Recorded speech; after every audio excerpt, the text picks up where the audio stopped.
Hello बच्चा लोग and बच्ची लोग, चलिए शुरू करते हैं। अपन लोग अपना विजय रथ में 100+ मार्क्स फिजिक्स में लाने की कोशिश करते हैं। हमारे पास आज का सारा दिन है, 2 तारीख, कल का है 3 तारीख और 4 तारीख। मैंने आप लोगों को बोला था मुझे 12 घंटा चाहिए, तो मैं आज 4 आवर्स के आसपास का कंटेंट दूंगा, कल भी और परसों भी, और अपन पूरा कंप्लीट कर देंगे। 4 डेज लिखा हुआ है, उस पर मत जाइए, कल लॉन्च किया था इसीलिए है। और पैनिक बिल्कुल मत होइए, मैं एकदम शांत, एकदम धीरे धीरे सारा चीज कवर करवाऊंगा, मेरे साथ रहिए। पहला चैप्टर करंट इलेक्ट्रिसिटी क्यों दिया, पहला अभी तुरंत 2 घंटे बाद मोशन इन स्ट्रेट लाइन भी देंगे।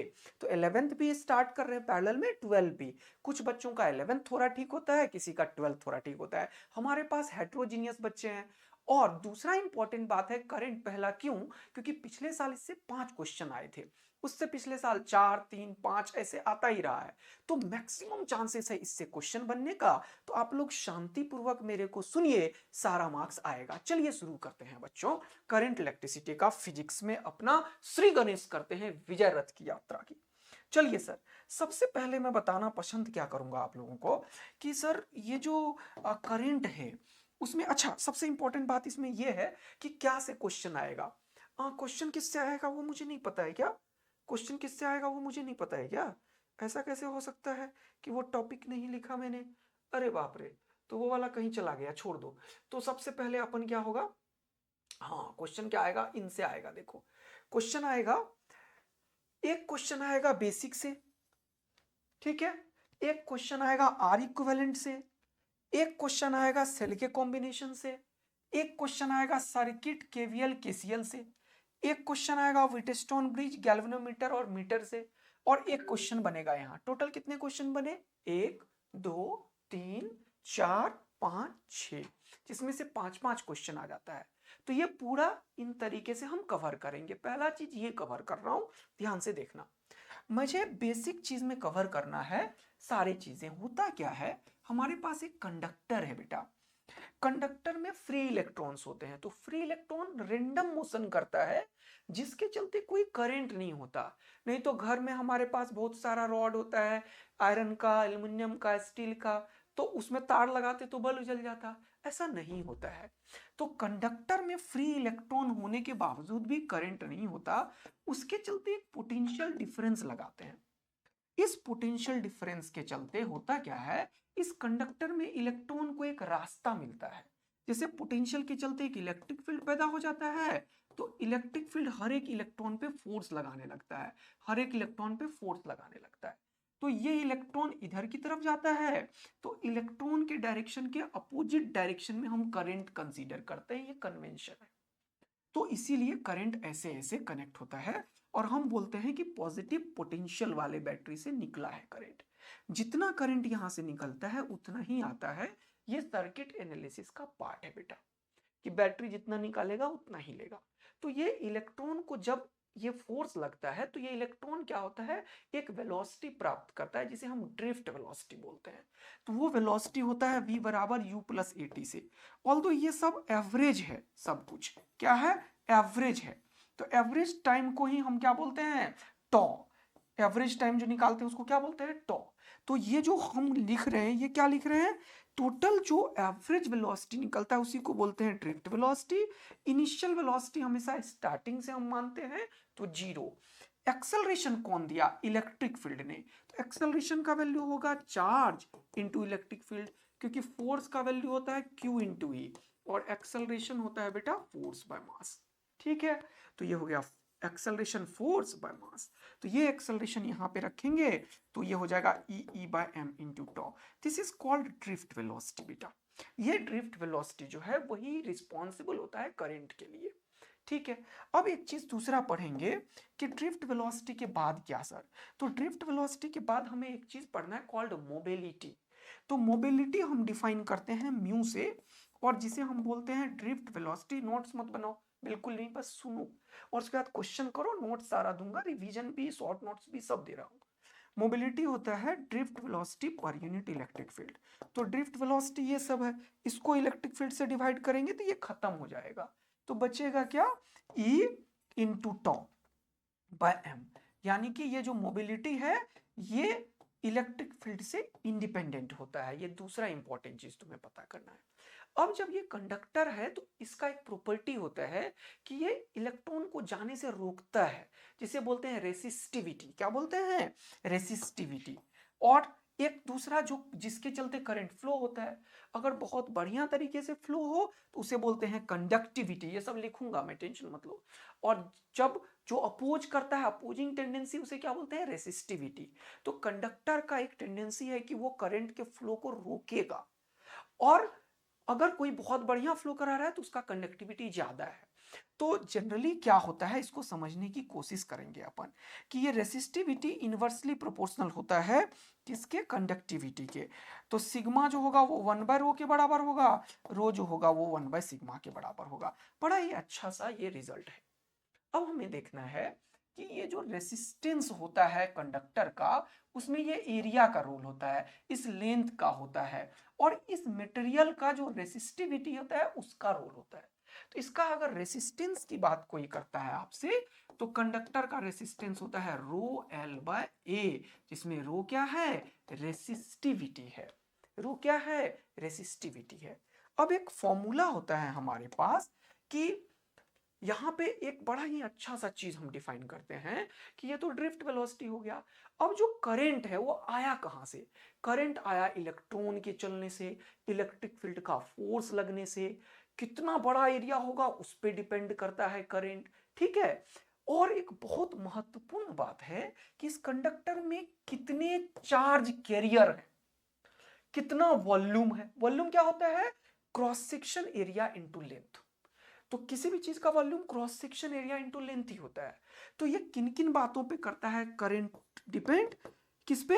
N, number of charge per unit volume. N क्या है? Number of charge per unit volume है, ध्यान रखेंगे। ई इसके ऊपर चार्ज में, A area of cross section में, और वी ड्रिफ्ट वेलोसिटी। इसको मैं ऐसे भी लिख सकता हूं, वी ई एन ए। तो याद रखना है तुम्हें कि करंट होता है वीणा के बराबर।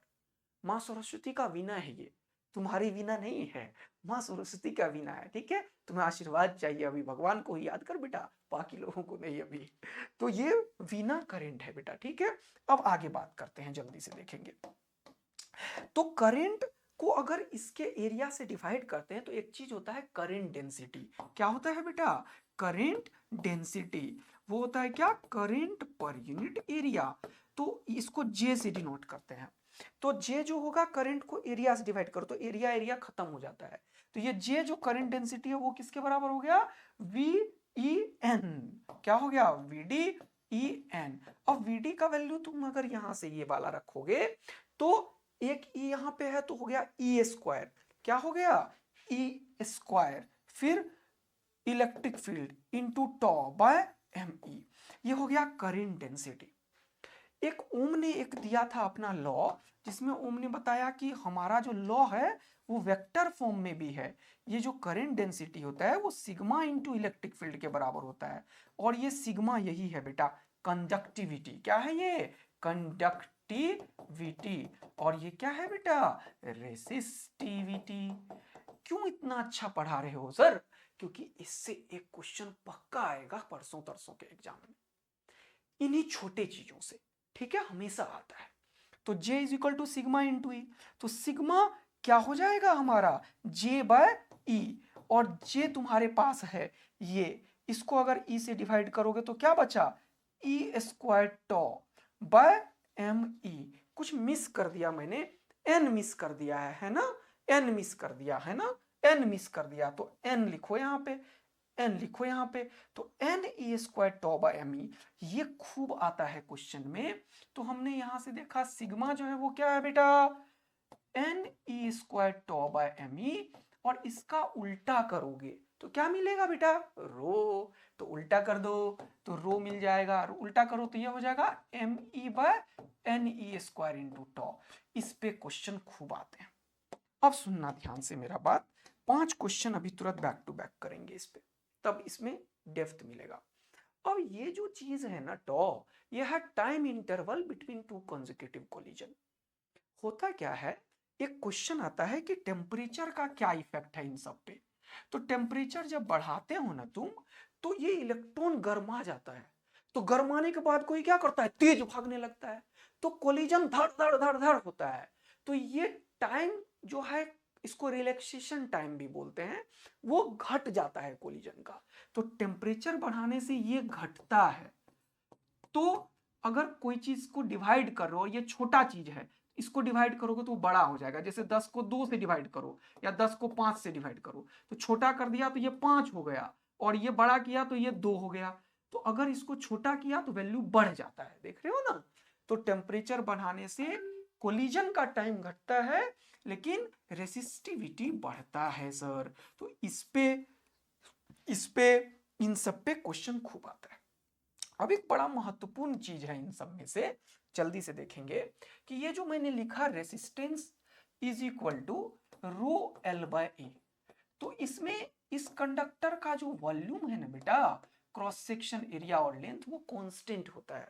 तो क्या हो जाएगा देखना, यहाँ पे क्या हो जाएगा, रो। अब इसको मैंने ना क्रॉस सेक्शन एरिया से मल्टीप्लाई कर देता हूं, तो ये क्या हो गया, देखो ये वॉल्यूम हो गया। तो वॉल्यूम इसका फिक्स है, तो कभी कभी बोलता क्या है कि तार को खींच दिया, तो एरिया को खींच दिया, तो क्या हुआ, नया रेसिस्टेंस। उससे भी क्वेश्चन बहुत आए हैं नीट में। तो उसके लिए मैंने एरिया से मल्टीप्लाई डिवाइड किया, तो ये बन गया वॉल्यूम जो कि है कांस्टेंट, और ये हो गया एरिया स्क्वायर। तो किसी भी कंडक्टर का ये जो कंडक्टिविटी और रेसिस्टिविटी है, वो किन किन बातों पे डिपेंड करता है, वो number of charge per unit volume, electron का charge, tau, relaxation time, mass of the electron. यानी कि इन सब को तुम चेंज अपने बलबूते पे नहीं कर रहे हो, वो तो जो भगवान ने दिया मटेरियल साइंस में मटेरियल बना के उसी पे है। मतलब ये किसी पर्टिकुलर कंडक्टर का फिक्स होता है, जैसे एल्यूमिनियम का फिक्स होगा, कॉपर का फिक्स होगा, ठीक है ना दोस्त। तो ये चीज समझ में आया हमें सर। अब कहानी को बढ़ाते हैं। तो रो हमेशा मटेरियल का फिक्स होता है, वॉल्यूम फिक्स है, तो पता चला resistance inversely proportional to area है। तो इधर लिखोगे R1, तो यहां पे नीचे लिखना पड़ेगा A1 का स्क्वायर, और यहां पे लिखोगे R2, तो इसका उल्टा करोगे तो A2 हो जाएगा। तो यहां से पता चल गया कि इस तरीके से होता है। इसी में अगर तुम L से मल्टीप्लाई कर देते तो नीचे वॉल्यूम हो जाता, ऊपर L स्क्वायर हो जाता। तो इसका क्या लिखते तुम, R1 by R2 is equal to L1 by L2 का होल स्क्वायर। अब इन सब पे क्वेश्चन करते हैं, आ जाइए। इनको सबको मैंने लिख भी दिया। अब एक चीज और समझिएगा कि कंडक्टर में करंट का फॉर्मूला होता है एवरेज करंट और इंस्टेंटेनियस करंट। तो एवरेज करंट को हमेशा हम लिखते हैं delta Q by delta t, और इंस्टेंटेनियस को इसी में हम अगर एक मैथमेटिक्स लगा देना टाइम को बड़ा छोटा करके, तो ये हो जाता है क्या, D q by d T. तो जितना फॉर्मूला ऊपर सिखाया उसको पहले अब रिवाइज करते हैं, नहीं तो भूल जाएंगे अपन। तो एक फॉर्मूला होता है एवरेज करंट का D q by d T, ठीक है, याद रहा। डी, इसको अगर हमने टाइम का छोटा वैल्यू लिया तो यही डेल्टा डी क्यू में आ जाता है। तो d q by d t is equal to I d t हो गया। दूसरा मैंने बताया कि कंडक्टर में ड्रिफ्ट वेलोसिटी होता है E E by M into tau, current density होता है करंट बाय एरिया, जबकि करंट होता है N E A V D, है ना, और उसको एरिया से डिवाइड किया तो एन ई वी डी। फिर जे हो जाता है एन ई स्क्वायर टॉ बाय एम इंटू ई, फिर जे होता है सिग्मा इंटू ई, सिग्मा होता है एन ई स्क्वायर टॉ बाय एम। सिग्मा और रो एक दूसरे का उल्टी पुल्टी करेगा। अब मैंने तुम्हें बताया कि ये जो ओम्स लॉ होता है वो V बराबर आर आई होता है। इसको छोड़ दो, ये डेरिवेशन है, जरूरत नहीं है, हटा देता हूं। जिसका जरूरत नहीं है उसको क्यों रखूंगा, तो इसका जरूरत अभी नहीं है हमारे पास, ये डेरिवेशन था, ठीक है ना, बिल्कुल। बाकी सब समझा दिया। फिर मैंने बताया मोबिलिटी क्या होता है, drift velocity per unit electric field, ये इंडिपेंडेंट ऑफ इलेक्ट्रिक फील्ड है। तो पूरा समराइज हो गया। अब न्यूमेरिकल करेंगे जितना पढ़ा। पहला न्यूमेरिकल क्या है सर, कि अगर कभी कोई रेसिस्टेंस 4 ओम का है, पहला रेसिस्टेंस, इसको स्ट्रेच कर दिया ट्वाइस। ट्वाइस का मतलब हो गया पहले का लेंथ अगर L1 है तो अब कर दिया 2L1, ऐसा मतलब है। तो बोल क्या रहा है, बोल रहा है the resistance of the stretched wire would be. तो एक तार था उसको खींच दिया तो नया रेसिस्टेंस क्या होगा, तो R1 बाय R2 जो होगा वो L1 बाय L2 का स्क्वायर होगा। अभी तुरंत सिखाया था ऊपर। तो R1 कितना है बेटा 4, R2 कितना है निकालना है, L1 कितना है L1, L2 कितना होगा ट्वाइस, तो 12 इसका स्क्वायर, तो ये खत्म, 1/2 का स्क्वायर हो गया 1/4, ये उधर गया ये इधर गया, R2 हो गया 16 ओम। क्या ऐसा क्वेश्चन एकदम बना दोगे? इससे क्या पता चला, पहले था 4, अगर दुगुना किया तो दुगुना का भी डबल हो गया, यानी कि अगर कोई पहले का लेंथ है L और बाद में इसको कर दिया NL, तो नया वाला रेसिस्टेंस जो होगा वो N² इंटू R हो जाता है, अगर पुराना वाला रेसिस्टेंस जो है वो R है तो नया वाला रेसिस्टेंस ये जितना गुना करेगा, 2 गुना किया तो 4 गुना होगा, 3 गुना किया तो 9 गुना होगा, 5 गुना किया तो 25 गुना होगा, इसीलिए 2 गुना किया तो 4 गुना हुआ, गुना मतलब मल्टीप्लीकेशन। ठीक है, तो ये 4 इंटू 4 कब तक वैल्यू बता 16। तो ऐसे एक और क्वेश्चन कर ले बेटवा है कि नहीं? अरे यार अपन बिहार से हैं तो मैथिली तो आता ही है ना, थोड़ा ठेठी बोल लेते हैं, क्या बोलते हो की बोले छी बचवा और बचवी, इन्हें देख ले। तो यही क्वेश्चन फिर से पूछता है नीट में कि रेसिस्टेंस अगर R है, अब क्या कर दिया N टाइम्स कर दिया, तो पहले L था मान लो अब NL हो गया, तो नया रेसिस्टेंस क्या हो जाएगा, अभी तुरंत सिखाया N² टाइम्स R, तो आंसर क्या होगा ये। ठीक, अब तुम्हें सॉल्व भी नहीं करना पड़ेगा अगर सही समझे हो, अगर सही समझे हो ना तो जरूर कमेंट करके बताओ सर सब समझ में आ रहा है, थोड़ा सा समय इधर उधर ज्यादा लग रहा होगा लेकिन सब बताऊंगा, मार्क्स पक्का दिलाऊंगा, ये गारंटी है कि इसको देख लेने के बाद नीट का औकात नहीं होगा कि तुमसे क्वेश्चन गलत करवा दे, पक्का। तो समय देते हैं ना सही करने के लिए। अब इसको पढ़ो, बोल रहा है plot represents the current of 3 different times the ratio of the charge. अब ये टाइम है, यहाँ पे करंट है, अभी बताया charge dq is equal to I d t. इसको इंटीग्रेशन का कभी भी मतलब होता है एरिया, याद रखना एक चीज तुम लोग, इंटीग्रेशन का मतलब होता है एरिया, तो कभी भी बोले कितना चार्ज फ्लो किया, एरिया वाला क्वेश्चन आएगा तो इसका एरिया निकालना। एरिया क्या होता है लेंथ इंटू विड्थ, तो लेंथ क्या है 2, विड्थ क्या है 1, तो 2 इंटू 1, क्योंकि ये रेक्टेंगल है इसीलिए एरिया लेंथ इंटू विड्थ किया तो कितना हो गया 2। ये भी रेक्टेंगल है तो इसका लेंथ कितना है जल्दी से देखो 1, विड्थ कितना है 3 में से 5, 5 में से 3 घटाओ तो 2 और 1, तो ये भी हो गया कितना 2। ये ट्रेंगल है तो इसका एरिया क्या लिखोगे हाफ इंटू बेस, अब 6 से 8 गया तो कितने का हुआ 2, और हाइट कितने का हुआ 2, तो कितना हो गया मेरे दोस्त 2 का। अगर सब बराबर आ जाए तो रेशियो क्या होता है कॉमन लेके कैंसिल कर देते हैं, तो 1:1:1 का रेशियो होता है, तो कांस्टेंट का आंसर होगा ये। अगला क्वेश्चन देखो, अब अभी तुरंत बताया है मैंने तुम्हें कि कहीं पे करंट I फ्लो कर रहा है, बोल रहा है I is equal to 3 + 2t। कभी कभी एक नया क्वेश्चन भी आ देगा, बोलेगा कि Q का वैल्यू है 2t + 2, बताओ I क्या होगा, तो I होता है dq/dt, तभी तो dq अगर निकालना है तो क्या होगा I dt। ये कहां से आया sir, rate of change of charge flow को ही करंट बोलते हैं, धारा।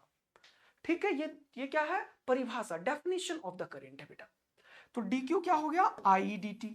तो एक क्वेश्चन बनता है इंटीग्रेशन से और दूसरा बनता है डिफरेंशिएशन से, आया मजा। तो इस करंट को लेकिन याद रखना इंस्टेंटेनियस करंट बोलते हैं। अगर बोलेगा t is equal to 2 second पे बताओ करंट कितना है, तब इसको तुम सीधा डिफरेंशिएट करो। सर डिफरेंशिएशन नहीं आता, तो मैं अभी जो दूसरा सेशन दूंगा स्ट्रेट लाइन वाला उसमें वो सिखाऊंगा। अभी फिलहाल समझना कि कांस्टेंट को बाहर करते हैं और यहाँ पे dt/dt लिखते हैं, ये लिखने का पैटर्न है, और प्लस डिफरेंशिएशन करते हैं 2 का। कोई भी कांस्टेंट है तो डिफरेंशिएशन एक्चुअल में एक तरीके का चेंज है छोटा सा, तो छोटा चेंज क्या 2 तो फिक्स है, तो इसका इसमें कोई चेंज ही नहीं आएगा, इसीलिए कांस्टेंट का डिफरेंशिएशन 0 होता है। और एक फॉर्मूला है हमारे पास डिफरेंशिएशन का x का power n dx nx n-1, ये फॉर्मूला लगता है यहां पे, तो ये 1 t का पावर 1-1, तो ये आ जाता है किसी भी चीज का पावर 0 1, तो जब ऐसा रहे dx/dx dt/dt dy/dy तो 1 ही होता है उसका आंसर। डिफरेंशिएशन नेक्स्ट लेक्चर में आएगा। तो ये हो जाएगा 2 और ये हो जाएगा 0। तो करंट कितना हो गया 2।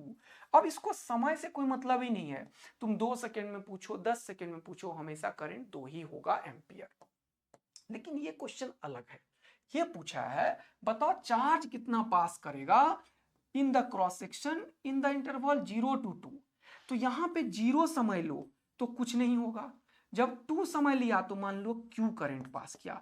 ये इंटीग्रेशन का क्वेश्चन है, जिनको इंटीग्रेशन आता है वो तो बड़ा मजे से कर लेंगे, जिनको नहीं आता है वो अभी मैं सिखाऊंगा। तो यही इंटीग्रेशन अभी स्ट्रेट लाइन में लूंगा, ठीक। तो तुम्हें समझ में आ गया है, जिनको नहीं आता वो बस देख लें। तो 3 कांस्टेंट है बाहर, dt का इंटीग्रेशन करेंगे, और 2 कांस्टेंट है बाहर, t dt का इंटीग्रेशन करेंगे। इसका एक फॉर्मूला होता है x का पावर n dx का इंटीग्रेशन, और ये क्या है डिफरेंशिएशन, ये है dx का पावर n by dx, ये है डिफरेंशिएशन। और ये क्या है इंटीग्रेशन, इसका फॉर्मूला होता है x का power n plus 1 by n plus 1। मतलब जो भी पावर है उसमें एक जोड़ दो और एक जोड़ा वाला पावर यहां लिख लो। लेकिन बहुत महत्वपूर्ण है कि यहां अगर x है तो यहां भी x होना चाहिए, यहां t है तो यहां भी t होना चाहिए। जैसे यहां tt है तो दोनों बराबर हो तो तुम रिप्लेस कर सकते हो, तो ये t x किसी भी वेरिएबल पे ये फॉर्मूला चलेगा। तो t का पावर 1 प्लस 1 करोगे तो t स्क्वायर हो जाएगा बाय 2, और इसको 0 से 2 पे ले जाओगे। dt का इंटीग्रेशन हमेशा होता है t, तो ये याद रखने वाली चीज है, आया कहां से इसी फॉर्मूला को लगा के। तो dt के पीछे हम करते हैं t का पावर 0 और फिर लगाते हैं t का पावर 0 प्लस 1, तो t हो गया ना, और 0 प्लस 1 मतलब 1 हो गया ना, तो t इसीलिए आता है ये। अब लिमिट रखोगे तो ये हो गया 3, 2 में से 0 हो गया 2, यहां लिमिट रखोगे तो 2 2 जा 4 और ये दोनों खत्म हो गया तो 4, तो 6 और 4 हो गया 10। अब अगर डिफरेंशिएशन वाला क्वेश्चन पूछेगा तो इंस्टेंटेनियस करंट पूछेगा, और नहीं करंट देगा तो चार्ज फ्लोन पूछेगा। एक क्वेश्चन और बनता है एवरेज करंट का। तो एवरेज करंट अगर पूछता है तो तुम निकालोगे delta Q by delta T, मतलब Q final minus Q initial by T.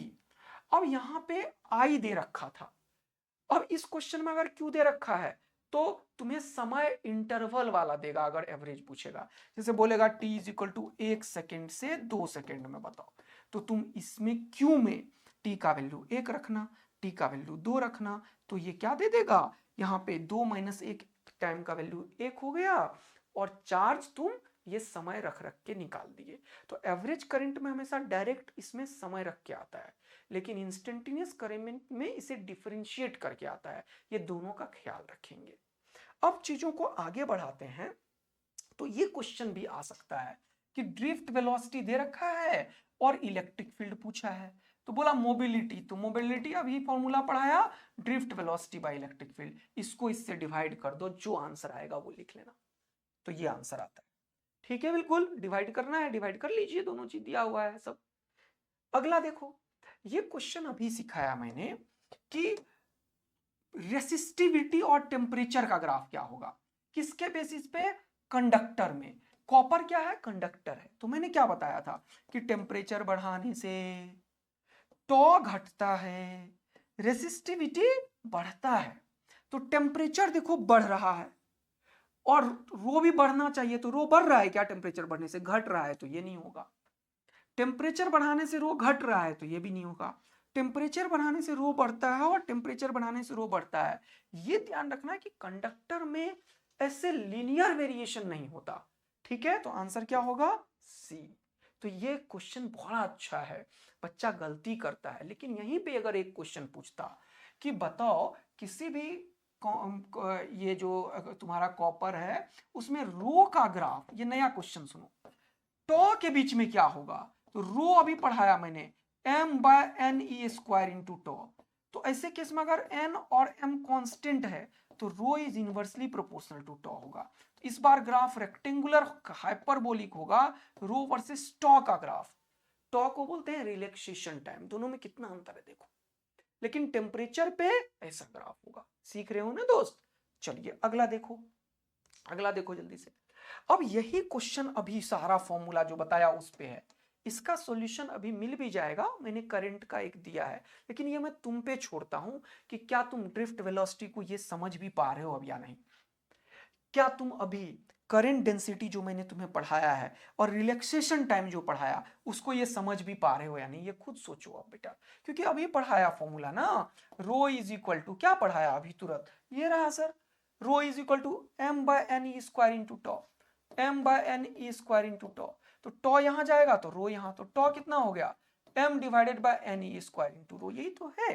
तो इस तरीके से तुम मैच करा के ऑप्शन सेट करना, और ये मैं तुम पे छोड़ रहा हूं दो चीज, ठीक है। करंट डेंसिटी अभी सिखाया, आई बाय ये सब बता ही दूंगा तो क्या बचेगा, तो ये हो गया, तो ये निकालने की भी जरूरत नहीं पड़ी, तो जो जो धराधर आए ना 3 कर लो तो चौथा अपने आप बचा हुआ हो जाएगा।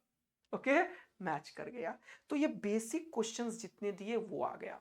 अब एक क्वेश्चन और बनता है कि टेम्परेचर पे कैसे चेंज होता है ये, तो रेसिस्टेंस का फॉर्मूला होता है बेटा R t is equal to R not into 1 plus alpha delta t, और इस फॉर्मूले से यहां पे समझेंगे, पहले रेसिस्टेंस ये था तो ये पहला रेसिस्टेंस मानेंगे, और ये पहला टेम्परेचर मानेंगे, ये दूसरा रेसिस्टेंस और ये दूसरा टेम्परेचर। तो इस फॉर्मूले को यूज करना है। तो पूछा क्या है, मीन टेम्परेचर कोफिशिएंट, सर ये क्या होता है, इस अल्फा को बोलते हैं मीन टेम्परेचर कोफिशिएंट, ये होता है आर नोट, ये होता है T1, ये होता है R2, ये होता है T2। जब भी कभी ऐसे एक रेसिस्टेंस एक टेम्परेचर पे, दूसरा रेसिस्टेंस दूसरा टेम्परेचर पे आए बेटा, तो ये फॉर्मूला लगा के सीधा क्वेश्चन सॉल्व करना है। ये लीनियर वेरिएशन की तरह है जो हीट में पढ़ते हैं, L t is equal to L not 1 plus alpha delta t. तो यहां पे जब लगाएंगे तो अल्फा निकाल लो, तो अल्फा का फॉर्मूला इसको सॉल्व करोगे तो ये होता है R t minus R not by R not into delta t. Delta का मतलब होता है बेटा चेंज, तो ये होता है R t by R not divided by R not into change मतलब T2 माइनस T1। अब इसमें सब कुछ पता है तुम्हारे पास, तो वैल्यू रख दो, आंसर आ जाएगा। क्या आएगा, ये मैंने किया है सॉल्व, तुम्हारा समय बचा रहा हूं, कैलकुलेशन कर लेना। अगला क्वेश्चन देखेंगे बेटे। अब अगला क्वेश्चन से पहले सर्किट सीखेंगे। अब तुम लोग जो आज तक नहीं पढ़ पाए हो ना केवीएल और केसीएल, वो बताता हूं बेटा, ठीक है। तो केवीएल क्या है, किरचॉफ्स वोल्टेज लॉ। जैसे ये एक रेसिस्टेंस है, ये एक बैटरी है, ध्यान देना बेटा। तो किरचॉफ ने बोला कि इसमें अगर पोटेंशियल लिखोगे ना तो वो 0 होगा। तो ये मान लो वोल्टेज V है, ये मान लो रेसिस्टेंस R है, तो V, कोई बैटरी से हमेशा एक करंट निकलेगा I, तो बैटरी से जितना निकला उतना ही आना चाहिए, और यही करंट घूमेगा पूरा में, तो यहाँ I और यहाँ I। तो हमेशा हम क्या करेंगे, करंट के डायरेक्शन में पोटेंशियल घटता है, क्योंकि हायर पोटेंशियल से लोअर में गया होगा, तो आगे वाला हमेशा करंट के दिशा में लोअर पोटेंशियल वाला होता है, और बैटरी का ये लोअर पोटेंशियल है, ये हायर पोटेंशियल है।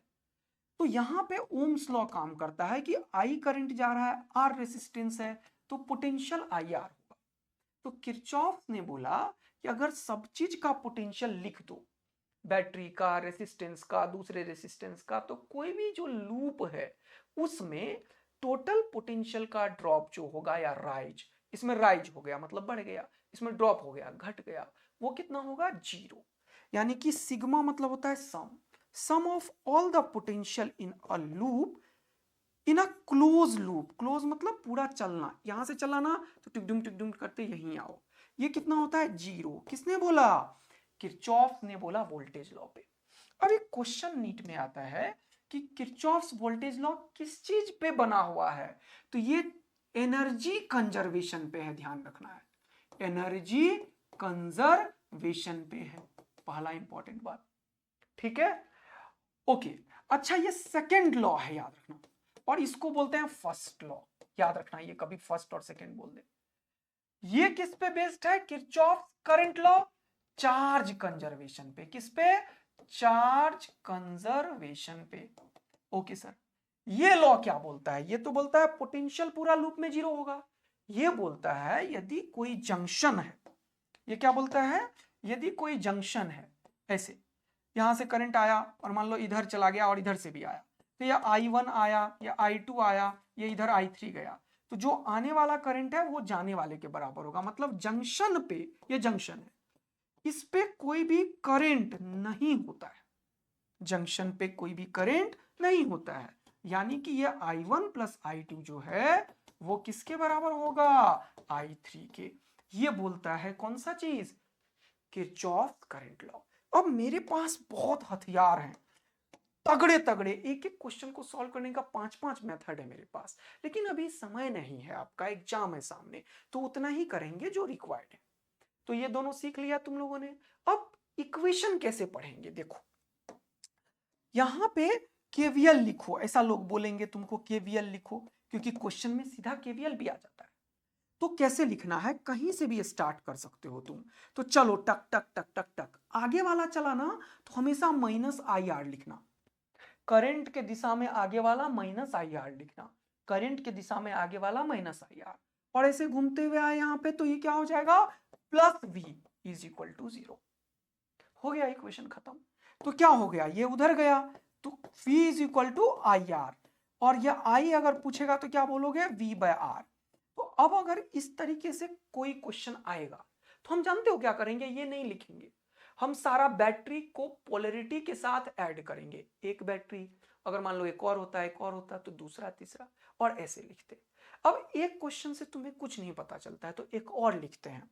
इस बार क्या करते हैं, अभी एक और बनाते हैं, देखो एक रेसिस्टेंस, एक बैटरी, एक और रेसिस्टेंस, एक और बैटरी, और ये हो गया, मान लो ये 2 ओम का है, मान लो ये 3 वोल्ट का है, मान लो ये 3 ओम का है, मान लो ये 2 वोल्ट का है। अब ये है, मैंने पूछा केवीएल लिख के दिखाओ, तो तुम्हें किसी भी बैटरी से एक करंट निकाल लेना है, जिससे मन करे। मान लो इससे निकाल लिया आई, तो यही आई एक ही रास्ता है, तो ये घूमता चला जाएगा, घूम गया, तो बैटरी जितना निकाला उतना ही आना चाहिए। पहला इंपॉर्टेंट बात, तुम कहीं से भी शुरू करके वहीं पहुंच सकते हो। मान लो यहां से चलने का मन किया, करंट तो आई चल रहा है, तो यहां पे पोटेंशियल लिखेंगे आगे वाले का, तो हमेशा मैं लिखता हूं I इंटू आर, तो हो गया I इंटू आर। फिर आगे वाले का बैटरी का पोटेंशियल में क्या है, जो लिखा रहता है वही पुट करना होता है, तो ये +3 है तो +3 ही लिखेंगे। फिर ये आगे वाला कितना लिखेंगे, -2I, ओके सर। फिर ये आगे वाला, आगे में प्लस है तो लिखो +2।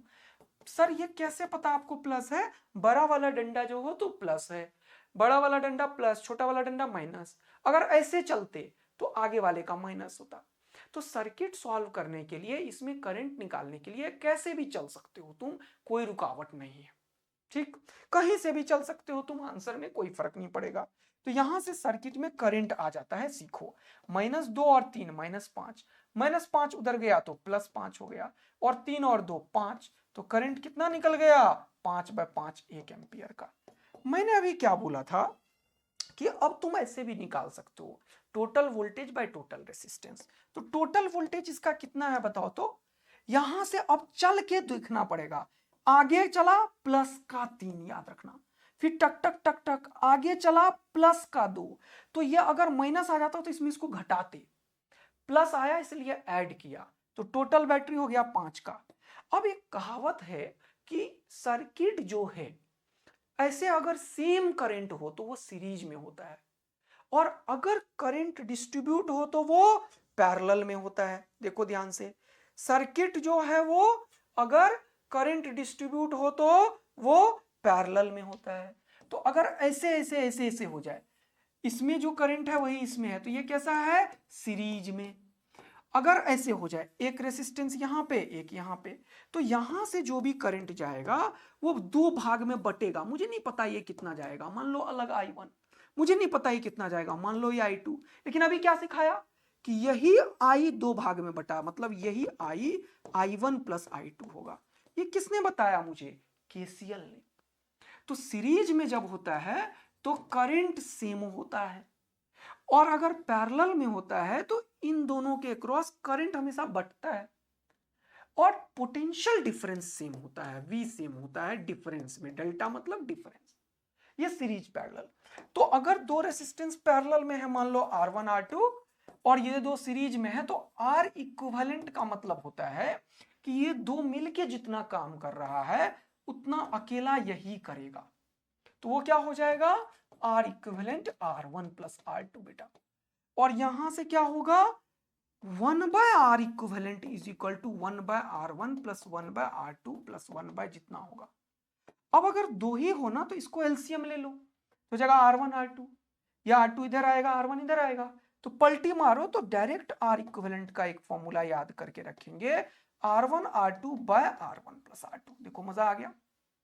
यस सर, ये याद रखेंगे और ये भी याद रखेंगे। अब सुनना, कभी कभी ढेर सारा रेसिस्टेंस सेम होता है तो उसमें बड़ा आसान तरीका है, अगर सब सेम रेसिस्टेंस हो जाए तो सीधा डिवाइड करो। सेम हो जाए तो क्या करो, तो अगर R R R R R R है, एन नंबर है तो आर बाय एन कर दो, अगर 10 है तो आर बाय 10 कर देना, अगर 5 रेसिस्टेंस है पैरेलल में तो आर बाय 5 कर देना। क्या ये सीखा? पैरेलल में डिवाइड करना होता है, जितना होता है काउंट करके। मान लो ये 10 और 10 दो बराबर आया तो कितना लिखोगे, सोच लिया 5, 2 से डिवाइड किया। अगर 3 होता 10 10 10 तो क्या करते, 10 को 3 से डिवाइड करते। अगर 3 होता 30 30 30 तो कितना होता, 30 को 3 से डिवाइड करते तो 10 हो जाता। ये भी सॉल्व करोगे उससे भी आंसर आएगा, लेकिन समय कैसे बचेगा नीट में बेटा, ये सब सीख के। अगर दो बराबर यहां पे हो जाए सेम तो आर इक्विवेलेंट कितना होगा, एन इंटू आर, यहां पे मल्टीप्लाई करते हैं।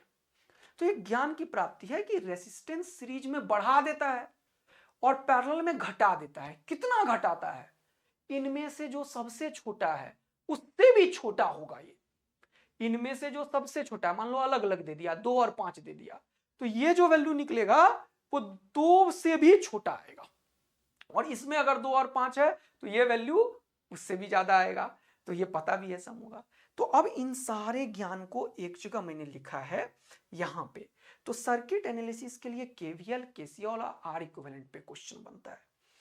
केवीएल बोलता है sum of all the potential difference in a loop is 0, और केसीएल बोलता है जंक्शन पे कोई भी करंट का सम 0 होगा। ठीक, यही दो सिखाते हमें। फिर बताया इसमें सर्किट में पूरा इक्वेशन लिखना सिखाया, लिखेंगे अभी टेंशन मत लो। फिर पढ़ाया मैंने सीरीज इक्विवेलेंट और पैरेलल। तो सीरीज में R equivalent R1 plus R2 plus R3, अगर सब बराबर है तो n इंटू आर, 3 है तो 3 इंटू आर, 10 होता तो 10 इंटू आर बराबर होता। पैरेलल में R1 R2 bye R1 plus R2। ये क्या है अभी देखते हैं। अब इसके ऊपर क्वेश्चन करना आवश्यक है। करो क्वेश्चन। देखो इसमें देखो क्या बोल रहा है कि बताओ कितना करंट यहां पे गया आई। तो एक इधर गया, 2 इधर गया, तो पहले आने वाला देखो, क्योंकि जाने वाला या आने वाला अभी पूछा है मुझे नहीं पता। तो यहां से 2 आया, यहां से 3, तो यहां पे कितना हो गया 5 एम्पियर। 5 में ये गया और गया, तो यहां से कितना गया होगा, 2 और 1 3, तभी 2 इधर चला गया, 1 इधर चला गया। केसीएल पे ये क्वेश्चन सॉल्व हो रहा है। फिर 5 में 3 इधर गया, तो यहां पे कितना बता होगा 2, 2 में से 4 इधर से आया, 2 इधर से आया, तो यहां पे कितना है 6, 6 में 2 इधर गया तो इधर कितना बचा 4, तो 4 करंट इधर गया। क्या केसीएल का सिंपल क्वेश्चन समझ आया? अब अगला क्वेश्चन देखो, ये क्वेश्चन बहुत इंपॉर्टेंट है, नीट में सीधा आ सकता है। एक कॉन्सेप्ट है जीरो रेसिस्टेंस का। जीरो रेसिस्टेंस क्या करता है बेटा, पोटेंशियल सेम कर देता है, और जब पोटेंशियल सेम हो जाए तो कोई भी करंट उस रास्ते से नहीं जाता है, और जब कोई करंट नहीं जाए तो उसे काट के हटा देते हैं। तो जैसे यहां पे देखो, इसने क्या किया, एक सीधा छुट्टा वायर पोटेंशियल बराबर कर देता है, तो इसका और इसका पोटेंशियल बराबर कर दिया, सीधा छुट्टा वायर पोटेंशियल बराबर करता है, तो इसमें कोई भी करंट नहीं जाएगा, काट के हटा दो। फिर से देखो, इसमें और इसमें, इसके अक्रॉस क्या किया इसने, पोटेंशियल बराबर कर दिया। देखो छुट्टा वायर दोनों एंड पे लगा है, मतलब पोटेंशियल बराबर कर दिया, तो इसमें भी करंट नहीं जाएगा। और इसमें देखो, ये तार यहां से चला, यहां से चला, यहां से चला, मतलब इसका एक एंड और इसका दूसरा एंड का पोटेंशियल इसने बराबर कर दिया, तो इसको भी काट के हटा दो। जब सब हट ही गया तो बचा क्या, 0। तो इस क्वेश्चन को ध्यान से सुनना, नीट में आया है क्वेश्चन, तो कितना हो जाएगा आंसर 0। अब ऐसे ही टाइप का एक और क्वेश्चन सॉल्व करो। ये तो नहीं है, दूसरा है, चलो दूसरा पहले करो सॉल्व, फिर करना। दूसरा है भी या नहीं, हाँ ये रहा। चलो ये क्वेश्चन सॉल्व करते हैं, आ जाओ जल्दी से फटाफट से। अब है क्वेश्चन में कि सर ये बताओ कि x और y के बीच में पोटेंशियल डिफरेंस कितना है। तो यहां पे ये 10 है और इसमें क्या है, जीरो रेसिस्टेंस, तो इसको काट के हटा दो। यहां पे है 30, इसमें क्या है 0 रेजिस्टेंस, इसको काट के हटा दो। तो ये वाई से इस तरफ से करंट निकलेगा। करंट हमेशा आसान रास्ता चूज करता है जैसे तुम लोग करते हो, और यहां से भी एक आसान रास्ता नहीं है, यहां 2 रेसिस्टेंस है तो यही जाना पड़ेगा।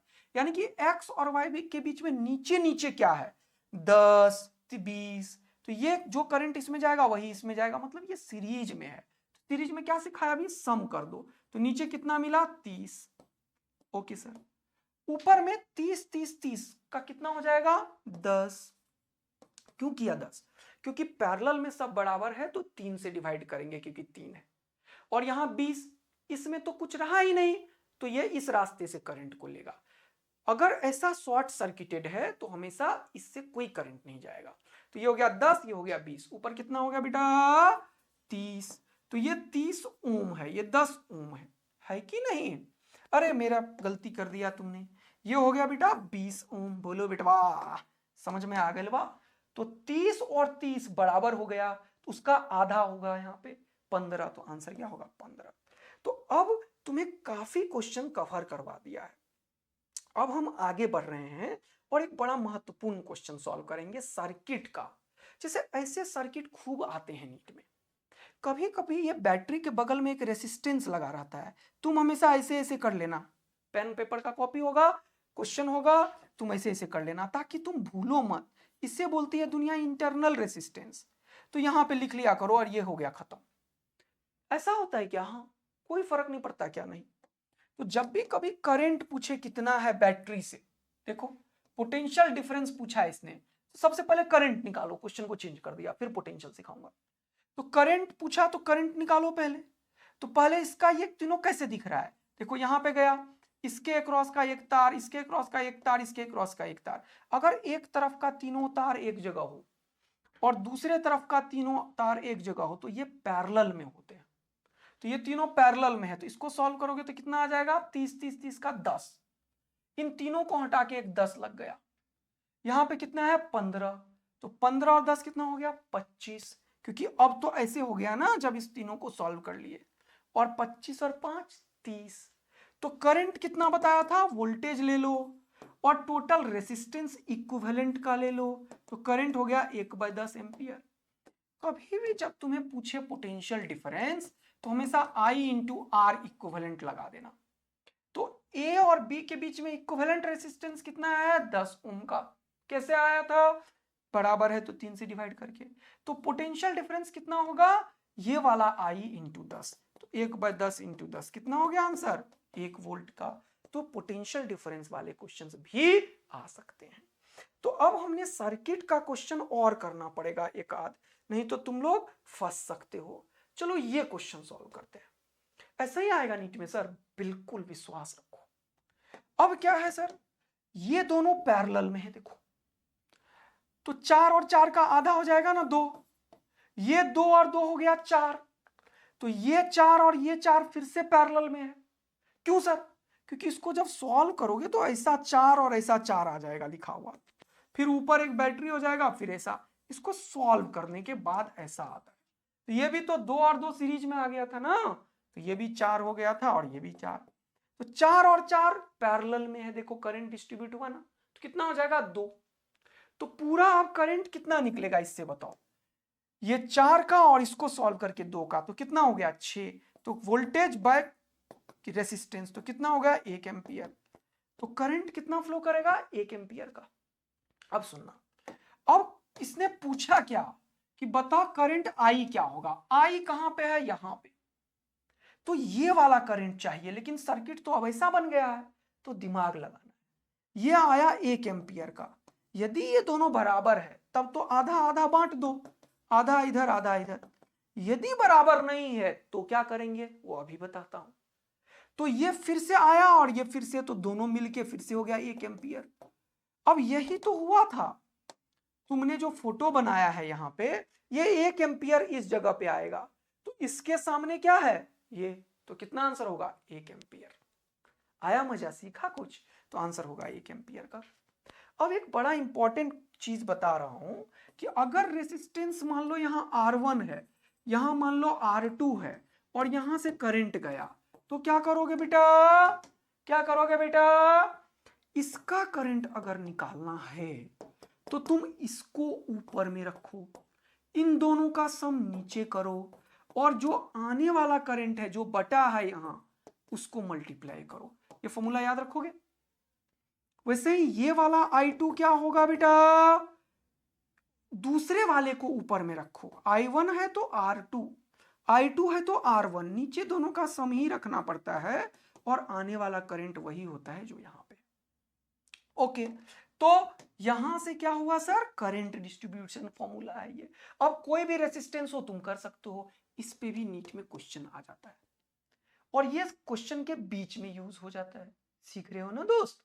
अब क्या बचा सर, ये आता कहां से है, क्योंकि ये पैरेलल में है तो इनका पोटेंशियल बराबर होगा। पोटेंशियल बराबर मतलब I1 R1 is equal to I2 R2, और क्योंकि ये करंट इन दोनों में बटा है तो I is equal to I1 plus I2 होगा। इन दोनों इक्वेशन को सॉल्व करते हैं तो ये दोनों आ जाता है। ठीक है, बिल्कुल। चलिए, मजेदार। तो अब हम पढ़ने वाले हैं एक बड़ा ही इंपॉर्टेंट सा चीज, और वो है हमारे पास क्या, पावर।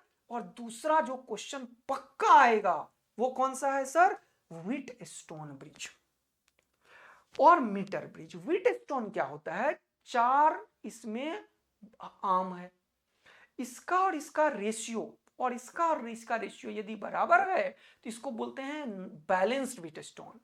और उस समय में ये गैल्वेनोमीटर नल डिफ्लेक्शन देता है। जब भी कभी बोले गैल्वेनोमीटर नल डिफ्लेक्शन मतलब उसमें करंट जीरो, नल डिफ्लेक्शन मतलब करंट जीरो। तो करंट अगर जीरो हो जाता है तो क्या करते हैं, काट के हटा देते हैं। तो अब काट के हटाने से ये दोनों सीरीज में हो गया, ये दोनों सीरीज में हो गया, फिर पैरेलल हो गया, तो ऐसे आर इक्विवेलेंट निकलता है। ठीक, अब इसी के बेसिस पे एक चीज है मीटर ब्रिज। इसका लेंथ होता है 1 मीटर का, 100 सेंटीमीटर का। इसमें 2 आर्म यहां पे होते हैं, और एक गैल्वेनोमीटर से हम ढूंढते हैं नल डिफ्लेक्शन। अब सोचो कि नल डिफ्लेक्शन किसी लेंथ पे मिलता है इसको। अब ये तो यही चीज हो गया एक यहां पे, और एक्चुअल में क्या है कि ये कंडक्टर है तो पूरा रेसिस्टेंस इसका होगा कुछ ना कुछ। तो इसका कुछ रेसिस्टेंस होता है और इसका कुछ रेसिस्टेंस, तो ये ऐसे ही बन गया एक रेसिस्टेंस इसका R1, इसका कुछ रेसिस्टेंस हो गया, मान लो यहां पे इसका रेसिस्टेंस यहां पे हो गया और इसका रेसिस्टेंस यहां पे हो गया। और हमेशा हम नल डिफ्लेक्शन पे लेंथ चेक करते हैं, तो वैसे केस में ये और इसका रेसिस्टेंस, ये और इसका रेसिस्टेंस बराबर होगा, लेकिन इस बार वो रेसिस्टेंस कैंसिल होकर लेंथ बच जाता है। तो R1 बाय इसका लेंथ और R2 बाय इसका लेंथ, तो पूरा 100 का था और ये मान लो 10 का है, तो ये कितना हो गया 90 का। पूरा 100 का है, फिक्स होता है इसमें, ये हो गया 20 का, तो ये कितना का हो गया 80 का। तो इस तरीके से लेंथ का रेशियो में हमेशा दूसरे में 100 माइनस L लिखते हैं। तो इनके ऊपर एक क्वेश्चन करना बड़ा आवश्यक। चलिए सीखते हैं। ये क्वेश्चन देखो, बोल रहा है a metre bridge is balanced length. Balanced मतलब गैल्वेनोमीटर जो है वो नल शो कर दिया, नल शो कर दिया, वो वाला लेंथ की बात कर रहा है, देख रहे हो। फ्रॉम द लेफ्ट एंड ये है, when standard resistance of 1 ohm is in right gap. ये लेफ्ट गैप है, ये राइट गैप है। यहां पे जब इंग्लिश को पढ़ो समझो, राइट गैप में जब 1 ओम का रेसिस्टेंस है, तब लेफ्ट एंड से जो स्टैंडर्ड रेसिस्टेंस 1 ओम के बाद मिला है वो कितना मिला है, 20 सेंटीमीटर। इंग्लिश बड़ा इंपॉर्टेंट। फिर क्या बोला है, the value of the unknown resistance, मतलब यहां पे रेसिस्टेंस नहीं है तो इसको मान लेंगे R। और क्योंकि इसने बोल दिया मीटर ब्रिज, तो ये सेटअप अपने आप समझो कि ये मीटर ब्रिज का होगा सेटअप। देखो कितना बढ़िया क्वेश्चन बना। तो ये कैसे निकलेगा, R/20 इज इक्वल टू 1/80। तो ये कितना हो गया 4, 1/4 मतलब 0.25। तो R का वैल्यू कितना हो, 1/4 मतलब 0.25। तो ये आंसर हो गया। ये छोटा सीधा साधा क्वेश्चन हुआ। दूसरा क्वेश्चन इस पे कैसे बनेगा, ये वाला पढ़ो क्वेश्चन को। पहले कोई कंडीशन बोलेगा, फिर दूसरा कोई कंडीशन बोलेगा, फिर दोनों को सॉल्व करेंगे। सीखो इसको। बोल रहा है the resistance in the 2 arm of the metre bridge R 5 and R respectively. बोल रहा है व्हेन अब कुछ नहीं बोला, फिर बोला व्हेन, कुछ हुआ। जब क्या हुआ, resistance R is shunted with an equal resistance. तो इस सिचुएशन का फोटो दिया हुआ है, तो फोटो में क्या सिखाया था कि 5/L1 is equal to R/100 - L1। Yes, equation 1। थोड़ा सा समय बढ़ रहा है क्योंकि पूरा कंटेंट दे रहा हूं बेटा, बड़ा धीरे धीरे, क्योंकि मुझे पता है तुम्हें नहीं सिखाया गया, इसलिए नहीं सीखे। तुम सब में ताकत है सीखने की। मैं फिजिक्स जो मेरे ऑफलाइन क्लास में जो सबसे लास्ट में पढ़ा होता था ना, एक टीचर की वैल्यू तब है जो जिसे कुछ ना आए उसे मजा दिला दो। एक टीचर की वैल्यू तब है जो कुछ ना कर पाए उसे दो। भाई 14 लाख बच्चा फिजिक्स नहीं कर पा रहा है, कुछ तो दिक्कत होगा ना। बस टीचर दिल से अगर कराए ना तो बच्चा को जरूर करा देगा। थोड़ा समय बढ़ रहा है, कमेंट करके बताइएगा। आप लोग का चलेगा 5-10 मिनट आगे पीछे ना, तो अपन पूरा कर देंगे। आपका मार्क्स जरूर 100 दिला दूंगा 3 दिन में मैं। ये एकदम तपस्या है और मेरे अंदर से पूरा आत्मविश्वास है। बस आप आत्मविश्वास बनाए रहिए कि सर 4 घंटा नहीं, इससे ज्यादा नहीं लेंगे, लेकिन कर देंगे सर, पक्का कर देंगे 100 मार्क्स हमारा। ठीक है, 20 मार्क्स तो आज ही दिला रहा हूं मैं। 20 मार्क्स आज के क्लास से मिलेगा 1 घंटे में। 100 नहीं आएगा क्या बताओ? अरे ऐसे 4 सेशन आने वाले हैं, देखो कैसे धमाल मचाएंगे। बस आप लोग जितने बच्चे मुझे ये सेशन देख रहे हैं वो जरूर कमेंट करके बोलिएगा, एक एक का पढ़ूंगा, और 4-4:30 तक दूसरा दूंगा, उसको देख लीजिएगा। आपका टाइम बचाने के लिए मैं रिकॉर्डिंग दे रहा हूं, लेकिन क्वेश्चन सारा पेन चला के जरूर सॉल्व कर लीजिएगा। पक्का विश्वास है मुझे कि आप सब सीख रहे होंगे। और अगर ऐसा है तो जरूर बताइएगा, सर आप जान लगाइए, हम भी लगाएंगे बेटा, हम फोड़ डालेंगे यार, बिल्कुल फोड़ डालेंगे। आइए, दूसरा इक्वेशन में एक लाइन है शंटेड। शंटेड का मतलब होता है पैरेलल में कोई चीज लगाना। तो पैरेलल में क्या लगाया, आर के पैरेलल में इक्वल रेसिस्टेंस लगाया, तो आर के बराबर वाले को लगाया। तो आर और आर का पैरेलल क्या हो गया, R/2। आया मजा? तो अब क्या हुआ, new balance point is 1.6 L1। अब नया बैलेंस पॉइंट 1.6 L1 हो गया। थोड़ा सा अच्छा क्वेश्चन। तो नया वाला लेंथ कितना, 100 - 1.6 L1। तो अब इक्वेशन क्या बनेगा, 5 divided by 1.6 L1 is equal to R/2, क्योंकि ये इक्विवेलेंट बनाना पड़ेगा इनको, इंटू 100 - 1.6 L1। अब ये दो इक्वेशन को सॉल्व करना मांगता है। अगर आपको इन इक्वेशन को सॉल्व करने में दिक्कत है तो वैसे भी नीट में नहीं कर पाएंगे, तो हम सिखा देंगे आपको, समय मिलता तो। लेकिन 3 दिन पहले आया हूं मैं अपना यूट्यूब पे, इसीलिए। लेकिन मैं सबको सिखा देता हूं, बेसिक मैथ्स पहले मैं पढ़ाता हूं एकदम जीरो से, वो सब चीज करवा देता हूं जो नीट में 180 के लिए जरूरत है। तो मेरे पास जो ऑफलाइन में पढ़ता है ना बेटा, उसको 180 से कम फिजिक्स में आ ही नहीं सकता अगर उसने पूरा साल मुझे पढ़ लिया तो। ये गारंटी देता हूं मैं 180 मार्क्स का। लेकिन 3 दिन में अगर मैं 1 घंटे में ये कर रहा हूं, तो जनरली लेक्चर में कितने दिन में पढ़ते हैं आप लोग, ये 10 घंटे में। तो सोचो 10 घंटे में मैं क्या करता हूँ। ऐसे ऐसे कम से कम 200 क्वेश्चन करवा देता हूं क्लास में ही। गारंटी है 10 साल से ऐसा कोई क्वेश्चन नहीं आया नीट में जो मेरे क्लास नोट्स में ना हो। बस ये दुनिया को जानना चाहिए, ये सब आप ही लोग बता पाएंगे कि 1 घंटा में मास्टर जब ये सब कर दिया तो पूरा साल में क्या करता होगा। तो बस यही विश्वास दिलाने के लिए पूरा नीट के बच्चों को कि आपका मार्क्स फिजिक्स में सिलेक्शन के लिए नहीं रुकेगा, हाईएस्ट मार्क्स में फिजिक्स में दिलाऊंगा बच्चों को, ये मेरा वादा है अगर किसी ने साल भर पढ़ा तो, और वो भी फ्री यूट्यूब में पूरा। ठीक है ना, आ जाइए। तो ये दोनों को सॉल्व करने से कुछ इक्वेशन आ जाएगा, जो हम 9th-10th में 2 इक्वेशन सॉल्व करते थे दोस्त। चलिए, तो सर ये तो हो गया। अब क्या बचा सर, अब बचा बेटा कैल्विनोमीटर और पावर। 2-2 मिनट लूंगा आपका अब बस। तो पावर क्या है सर, पावर बताइए पहले सर। पावर, तो पावर का कुछ फॉर्मूला है बेटा, क्या, P बराबर VI, P बराबर V बराबर RI, तो I²R, और I बराबर V/R, तो V²R। ये तीनों फॉर्मूला पे बल्ब का क्वेश्चन बनता है बेटा। तो बल्ब अगर पैरेलल में लगा हो तो अगर एक डिफ्यूज हो जाएगा तो भी दूसरा चलता है, लेकिन सीरीज में लगा हो तो एक डिफ्यूज हुआ तो दूसरा भी चला जाता है।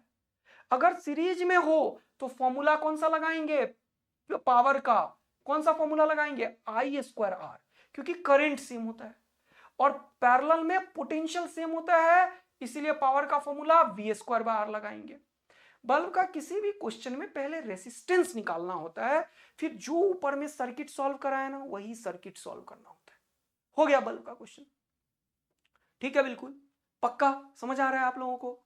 अब अभी जो बताया था कि अगर कभी ऐसे कोई आए, एक बैटरी, दो बैटरी, तीन बैटरी, और करंट पूछे, तो टोटल इक्विवेलेंट बैटरी निकाल लो और टोटल रेसिस्टेंस से डिवाइड कर दो, ये करंट होता है। एक फॉर्मूला है कि ऐसे में मैक्सिमम पावर क्या होगा, तो बैटरी का स्क्वायर बाय 4R होता है, और ये तब होता है जब इंटरनल रेसिस्टेंस और एक्सटर्नल रेसिस्टेंस दोनों बराबर हो जाए। क्लियर हो गया बेटा? तो ये पावर के ऊपर एक क्वेश्चन करा देते हैं। और एक चीज है गैल्वेनोमीटर और अमीटर। गैल्वेनोमीटर से अमीटर बनाते हैं और गैल्वेनोमीटर से वोल्टमीटर बनाते हैं। अमीटर बनाने के लिए एक स्मॉल रेसिस्टेंस पैरेलल में लगाते हैं, जिसे बोलते हैं शंट। थ्योरी बस याद रखना। और इसका इक्विवेलेंट पैरेलल बना दिया मैंने, तो पैरेलल रेसिस्टेंस हो गया।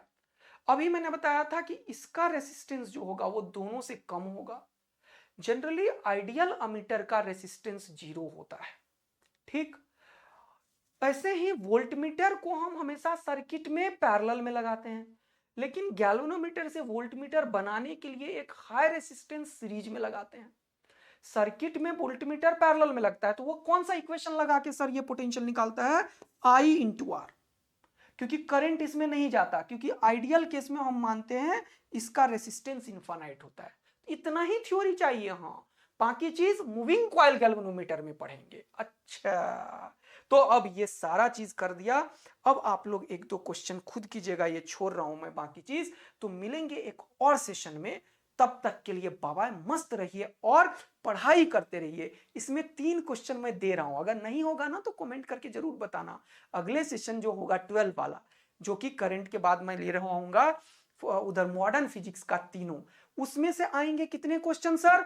उसमें से आएंगे 2 2 4 2 6 और 3 9, 9 इंटू 4 36 मार्क्स। तो नेक्स्ट सेशन एक और धमाका मचाएगा जो तुम्हें देगा 36 मार्क्स।